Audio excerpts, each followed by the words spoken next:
selamat malam semuanya. Assalamualaikum warahmatullahi wabarakatuh. Perkenalkan, nama Pak Guru, Pak Saifuddin. Pak Guru akan menyampaikan materi sejarah peminatan khusus untuk kelas 10 IPS. Jadi selamat malam bagi yang baru bergabung. Semoga kalian sehat selalu, dilindungi oleh Tuhan Yang Maha Kuasa. Oke, untuk pengenalan materi kita, yang pertama Pak Guru akan sampaikan yaitu tentang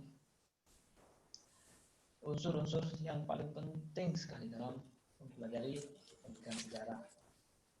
Ada manusia, ada ruang, ada waktunya. Dan nanti akan kita bahas lebih lanjut. Cuma yang Pak Guru perlu tekankan ini mengenai materi kita, yaitu tentang tujuan pembelajarannya. Oke, kita next saja slide-nya.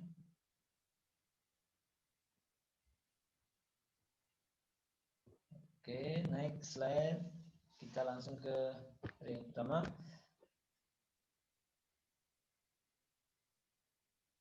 Oke, terkait dengan materi, kita akan mempelajari tentang ruang dan waktu.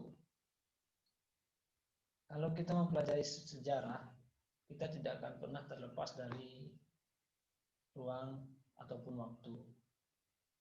Karena ruang dan waktu ini saling terikat satu sama lain. Nah, ruang dan waktu. Ruang identik dengan tempat kejadian peristiwanya. Waktu terkait dengan kapan terjadi peristiwanya. Kemudian yang paling perlu ditekankan di sini adalah siapa yang melakukan atau siapa yang terlibat dalam peristiwa-peristiwa yang penting itu. Tentu saja yang terlibat itu adalah manusia. Oke, tujuan pembelajaran kita yaitu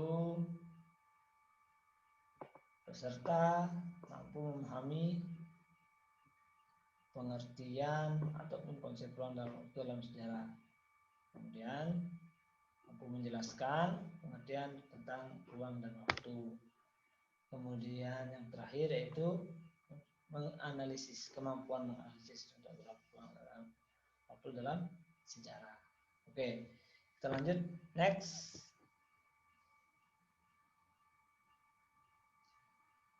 Oke,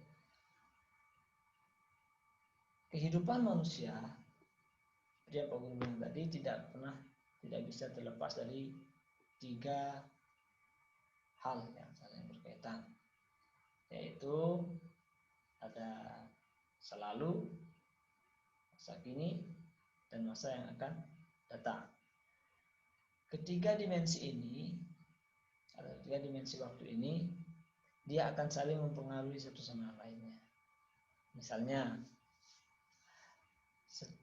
peristiwa terjadi pada masa lalu yang dampaknya sangat besar terhadap perkembangan kehidupan manusia, tentu akan diwarisi atau akan ditiru oleh generasi-generasi yang berikutnya. Kemudian apa yang dilakukan hari ini tentu nanti akan berdampak pada kehidupan yang akan datang, entah anak cucu kita atau lain sebagainya. Jadi ketiga hal inilah yang paling berperan dalam dimensi waktu, yaitu masa lalu, masa kini, dan masa yang akan datang. Ketiga dimensi ini tidak dapat. Dalam ketiga dimensi waktu tersebut, manusia inilah yang berproses dan mengalami perkembangan dan perubahan baik dalam kehidupannya maupun dalam kehidupan sosialnya.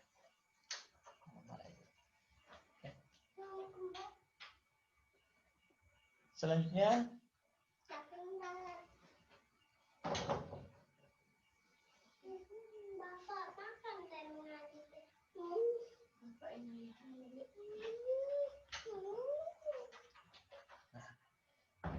kita sekarang berilustrasi. Kita mencoba ilustrasi dari kehidupan yang kita alami sehari-hari. Kita coba untuk membahas tentang masa lalu, kaitannya antara masa lalu, masa kini, dan masa yang akan datang. Oke. Kita mengilustrasikan kegiatan kita sehari-hari. Kegiatan yang kita lakukan sehari-hari. Mulai dari kita bangun pagi sampai dengan melakukan aktivitas-aktivitas kita yang lain. Nah,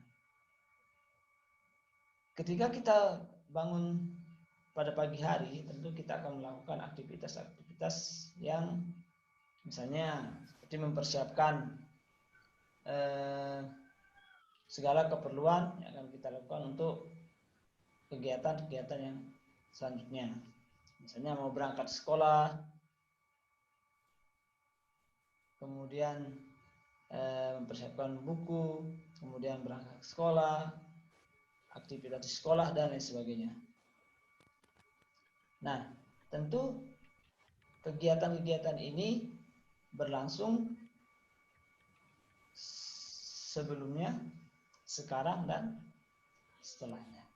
Nah, itu adalah contoh keterkaitan antara ketiga peristiwa atau ketiga konsep waktu yang Pak Guru jelaskan tadi, yaitu dimensinya masa lalu, masa kini, dan masa yang akan datang. Itu yang terkait dengan waktu. Kemudian slide selanjutnya kita akan coba membahas tentang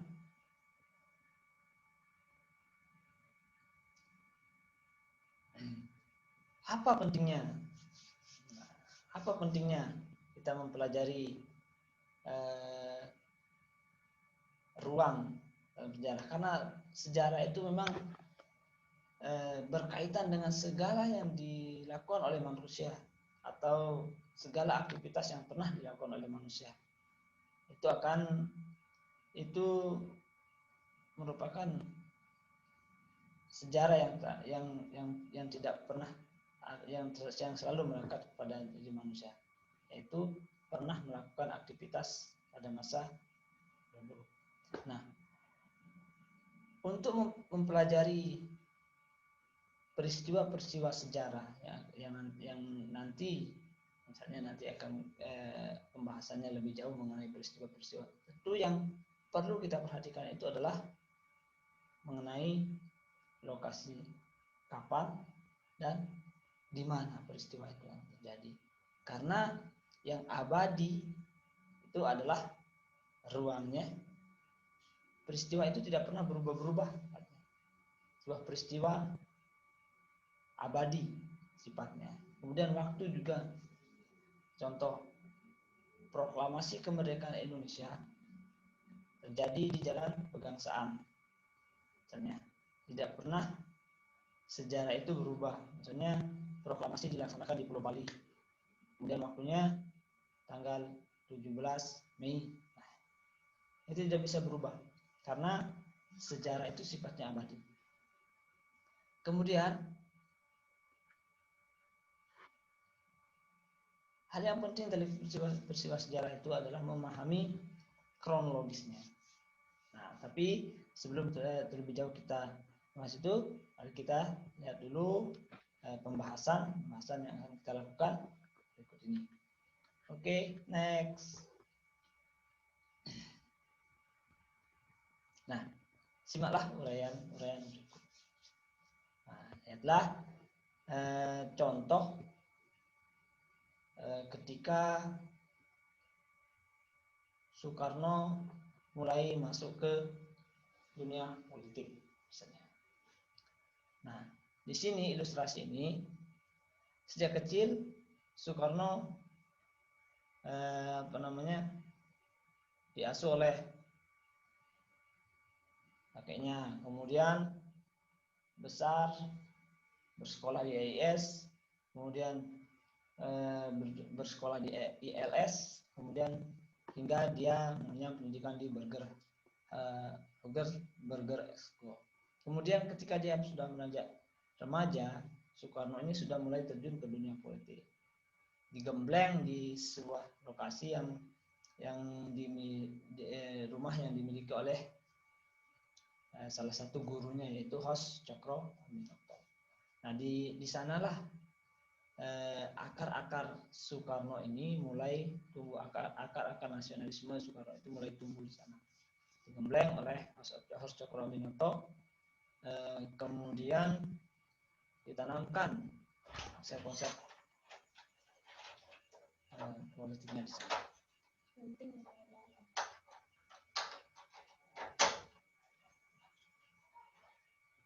Nah, kemudian hingga Soekarno melanjutkan pendidikan tingginya di ITB yang sekarang, lalu tempat mengenyam pendidikan insinyurnya. Nah, contohnya, kemudian kita coba untuk menerka-nerka kira-kira dari ilustrasi ini, tayangan ini, apa yang bisa kita pertanyakan atau apa yang ada di benak kita untuk melakukan pertanyaan. Oke, next.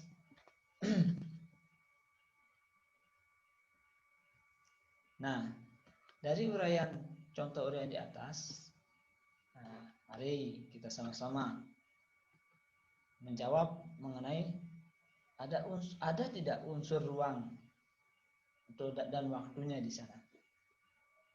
Nah, di sana di mana Soekarno menghabiskan masa kecilnya.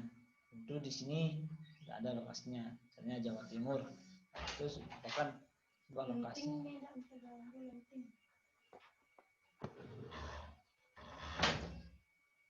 Kemudian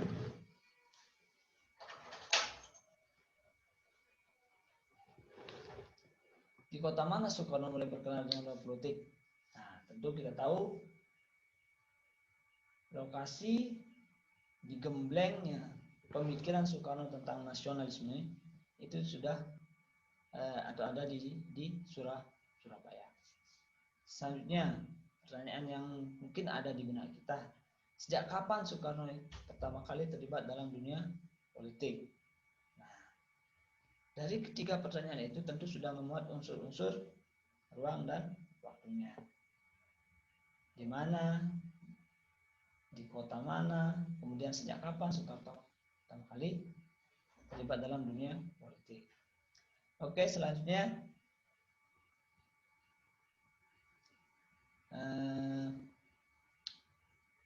nah, perjalanan hidup manusia dia tidak akan pernah terpisah, tidak akan pernah terpisahkan dari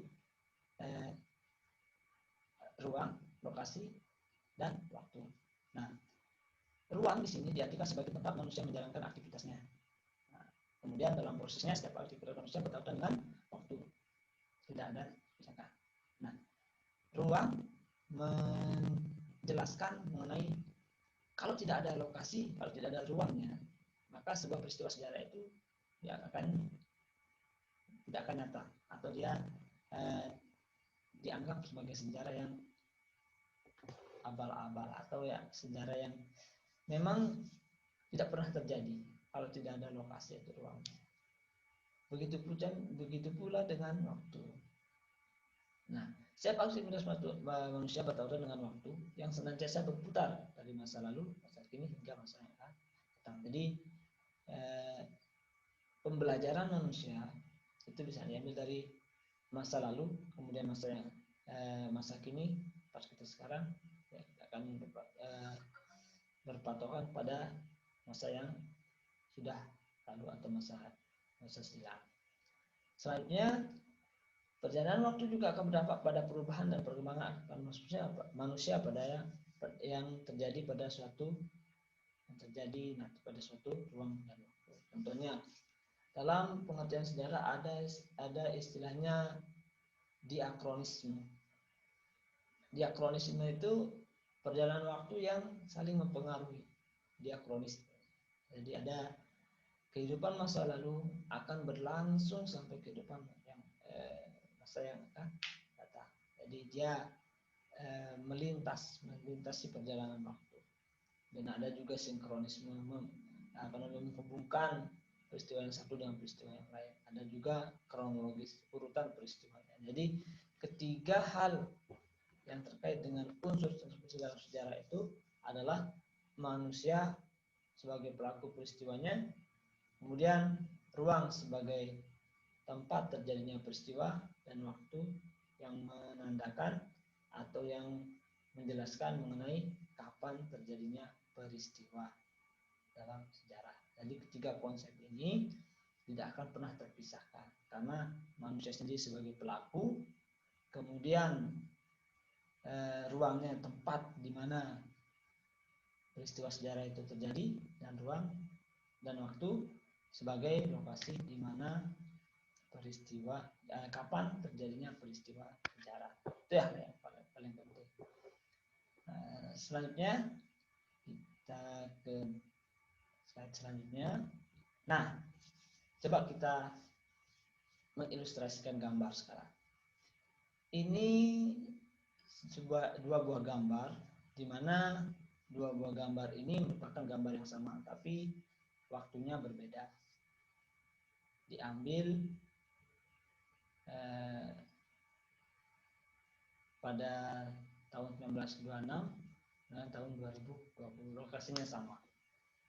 Ini menandakan terjadinya perkembangan kehidupan manusia, di mana ruangnya sama, cuma kondisinya yang ada perbedaan. Nah, jadi konsep waktu ini begitu penting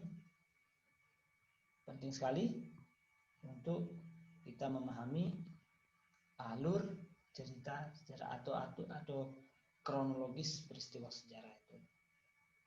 Penting sekali kita pahami mengenai tiga konsep ini, yaitu manusia sebagai pelaku utama dalam sejarah, kemudian ruang sebagai lokasi tempat di mana peristiwa itu terjadi, dan waktu. Nah, perlu Pak Guru tekankan karena perspektif kita pada dari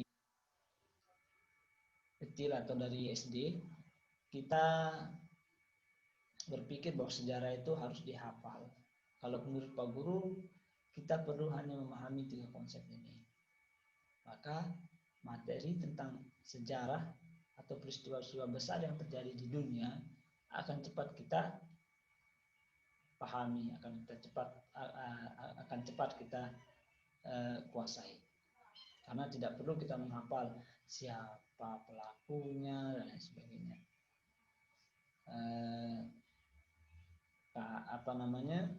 Peristiwa-peristiwa besar itu akan mengalir dengan sendirinya, akan kita pahami dengan sendirinya. Yang penting kita tahu ketiga unsur atau paham mengenai tiga unsur ini. Oke, next.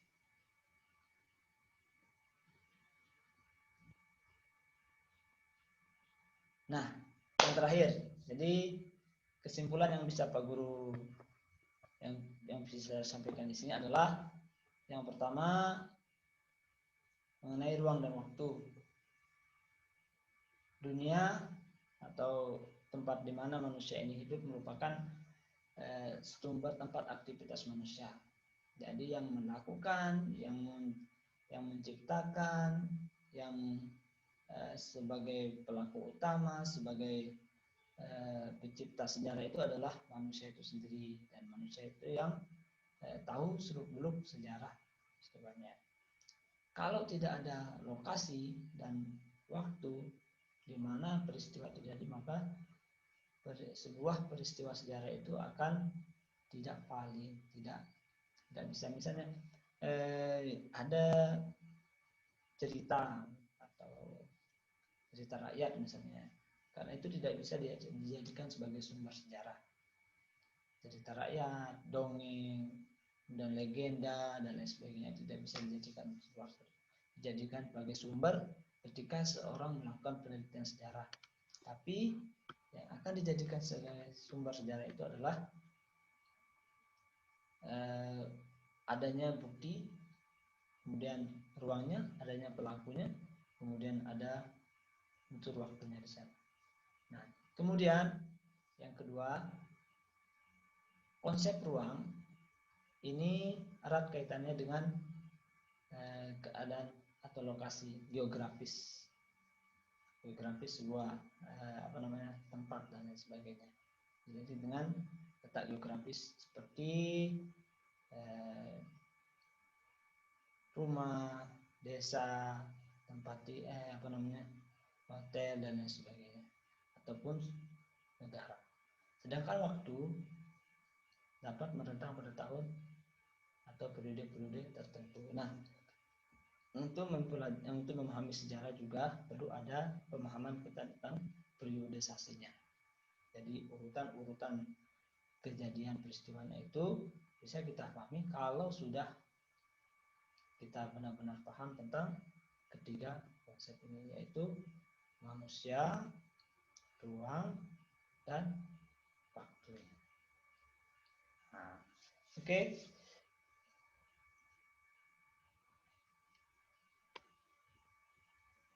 Jadi mudah-mudahan apa yang Pak Guru sampaikan tadi bisa dipahami. Kalau ada pertanyaan silahkan, boleh ditanyakan, boleh bertanya. Kalau tidak ada yang bertanya, nanti pertemuan selanjutnya supaya lebih interaktif lagi pembelajaran kita, boleh lewat chat, boleh, silahkan.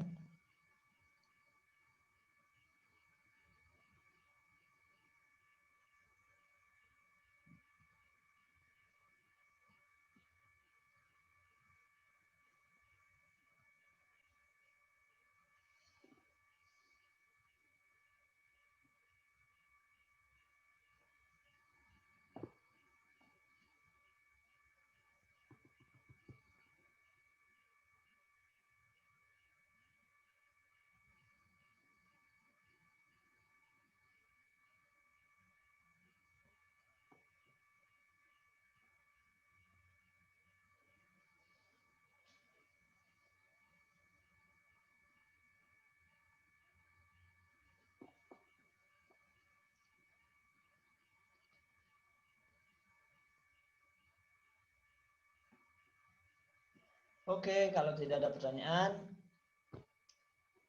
kita akhiri pertemuan kita malam hari ini. Mudah-mudahan apa yang Pak Guru sampaikan hari ini bermanfaat dan berguna bagi ke depan kalian. Dan yang lebih penting, kalian bisa memahami sejarah dengan baik. Terima kasih semuanya. Assalamualaikum warahmatullahi wabarakatuh. Terima kasih, Kak. Oke.